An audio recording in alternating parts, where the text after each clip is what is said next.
good questions. There are 2 or 3 questions there, aren't there? Shall I start with the one about when did I start writing? I started writing when I was about the same age as you, because I started writing at school. I had a wonderful teacher called Miss Bow. And if you saw Miss Bow, you'd think she was a rather posh, rather straight lady with white hair, tight auburn curls, and she looked as if she'd be very strict. And though she was quite strict, she also had a great sense of humour, and she loved books, and she loved reading you stories, and she loved you writing stories for her. But she didn't call them stories in those days, long, long ago, because as you can see on the old guide, she used to call them compositions.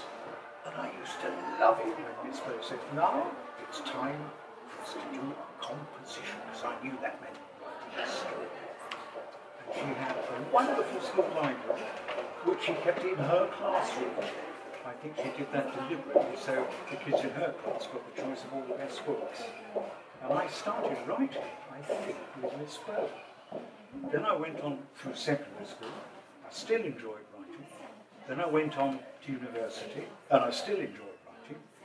I was doing English, so I was able to read all the books I wanted and write essays about them and so on. And then I became a teacher, and then I became a head teacher. And I miss teaching so much, I wrote my first book. It was called Daredevils or Scaredy Cats, and I wrote that in 1979, so I think that would be 36 years ago.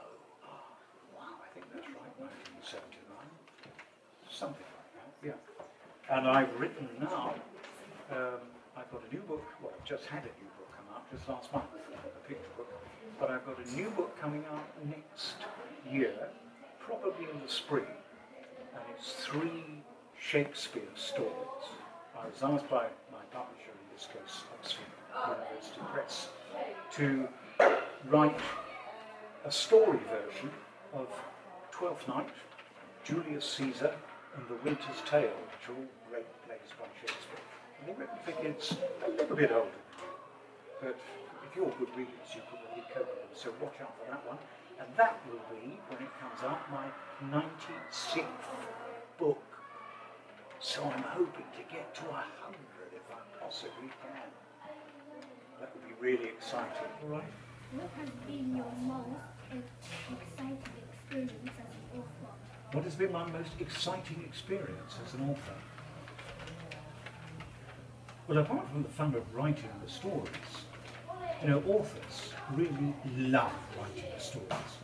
And I'm never happier than when I'm sitting down at my desk finding out what my next story is. Because you don't always know. You're feeling your way towards it. You have a kind of itch in the back of your brain and you have to kind of scratch it and out comes the story. But that's not very exciting. It's not in the sense of exciting for me, but it wouldn't be exciting for anybody else. I'm just sitting at a desk with a pencil, sitting at my keyboard. So I think probably the most exciting thing that happened to me as a writer, let me think. I think it was what turned out to be my 3rd or 4th book, when my phone rang one day and a voice at the other end said, "Hello, is that Chris Powling?" And I said, "Yes, it is." And the voice said, "This is Roald Dahl's book, and I wondered if you'd like to write it." I said, "Yes, please." And I actually had to spend 2 weekends staying with Roald Dahl. So I think in some ways, I bet you find that pretty exciting when you spend 2 weeks. I actually went into, have you ever read a book called Danny, the Champion of the World? Yes. You have. Do you remember the caravan that Danny and his dad sleep in half the story? I've actually been inside that caravan with Roald Dahl. It's actually on his front lawn. So, and it's a beautiful gypsy caravan, wonderful. So that was probably the most exciting thing as a writer. I mean, I've had other lovely things happen to me, like getting married, and like having my children, and like having my grandchildren. They're all very exciting. But I think the most exciting writing thing was getting to know Roald Dahl. Okay, who's next? We have had many authors and illustrators visit Broadford, such as Anne Fine, Mike Spore, Jeremy Strong and Tom Banks. Do you get the opportunity to work with other authors? Not so much writers. I do in fact know Anne Fine very, very well. She's an old friend. And who was the other one you mentioned? There were a couple of others. Jeremy Strong. I know Jeremy. I mean, in fact, I was at a conference. I spoke at a conference with Jeremy, I think in the autumn of last year, about a year ago. Was it? Maybe not quite as long as that. So I know Jeremy quite well too. You do get to meet other writers, yes. You tend not to get to work with them unless they're illustrators. Now, my books, I mean, I suppose 96 books, a lot of them have been illustrated because I write for primary age children. Mostly, not all the time, but mostly. And I got to know two illustrators very well indeed. One is called Alan Marks. Remember I mentioned the Shakespeare book, he did the pictures for the Shakespeare book. And a guy called Schuyler Anderson, where I did some very funny, I hope they're funny, laughing books, I hope. So I got to know them very well indeed. And I must have done, 12 or 15 books with Alan, and probably about the same with Schuyler. So I've worked with them. But you tend not to work with other writers, or not on books anyway. You sometimes work in schools with them, or at conferences or whatever. But mostly I've worked with illustrators.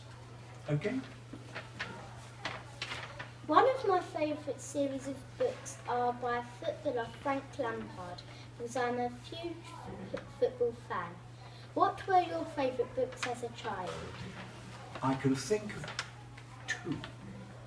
One was a book you'll have all heard of. You may not have read it yet, but I think you've all heard of Treasure Island. Yeah.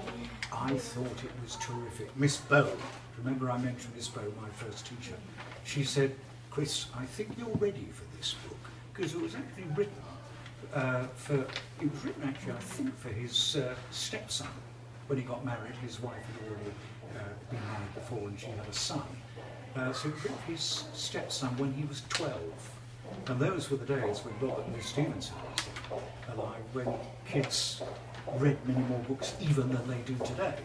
So probably it was a bit difficult for me even then. She handed it to me when I was 10. And I understood half of it.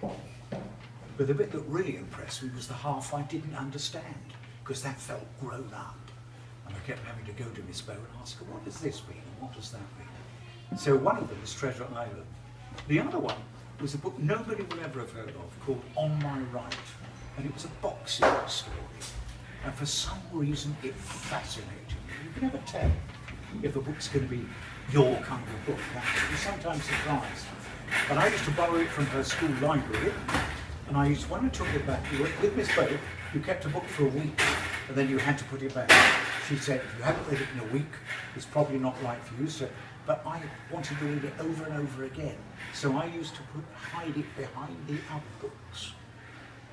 Because I didn't want, when my week was up with the next book, I didn't want to go back to get On My Right and find somebody else had borrowed it. So I reached behind the books, and I think Miss Bow knew exactly what I was doing, but she didn't stop me. She often said to me, I don't know why you like that book so much, Chris. And I said, I don't know either. Boxing. I mean, I was a little guy. I still am a little fella, as you can see. Certainly not a boxer, but it was something about that book. It's the story of a boy, a poor boy, didn't have much money. I didn't have much money when I grew up. And it's the story of how he became world champion boxer. So it was those two that fascinated me. But I was a reader, I was a reader, I was a reader, I was a reader. I read everything. But those are the two that stand out. But tell me, what's your favourite book? One of the Percy Jackson books as well. Tell me about it. There's a film of Percy Jackson and the Lightning Thief, and they do a book about it as well. And it's where one of the gods had a lightning bolt. Yes. And the lightning bolt gets stolen by the bad guy, and Percy Jackson and both of his friends need to try and get it back and give it back to the god. Wow. Has it got pictures? Is it illustrated? No. It isn't. It's just writing. So you've got all the images or the ideas in your head? Have you what people look like and where the places are where it all takes part and so on? You told me you like Frank Lampard's books. I have to tell you, I didn't know he'd written any children's books. But you like them, do you? And they're football stories, I guess, being Frank Lampard. Well, I hope one day I'll meet Frank Lampard at the publishing party. You never know. I certainly recognise him. Who did he play for? Because I think he said he played for one. I was going to say and one then club. he's gone to another club in America. That's in America now, because he's really in a way kind of retired, isn't he? But I'm not a fan of Chelsea much. Are you a fan of Chelsea? No, I'm a fan of Arsenal. Arsenal. You're a fan of Arsenal, but you're a fan also of Frank Lampard. That's a bit strange. Who's your favourite Arsenal player? Because I like Arsenal. Alexis Sanchez. You know my favourite club? The one I've been supporting for over 50 years. You promise you won't laugh if I tell you. Promise? You all promise. If I tell you which club it is, you won't laugh. Charlton Athletic. Don't laugh. What are you laughing at? They're not very good, I have to say. I mean, they were in the Premier League for about 10 years, but that's the most exciting I've seen them play. But the club, the ground, the valley, is only about a mile and a half from where I live. And it's all downhill, so I often walk to the ground, but if we've lost, it somehow seems a very long distance coming back. It's exactly the same, of course, except it's uphill. But if you've lost, have you found that when you go to a football match? You haven't. You never get upset when your team loses then. No. I'd like to say I don't, but I do.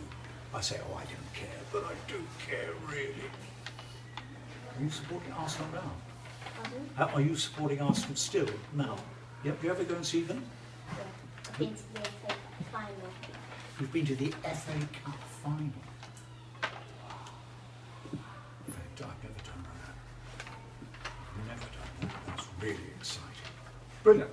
I think we've still got some questions. So was that all of your questions? So that's fine. What's your questions?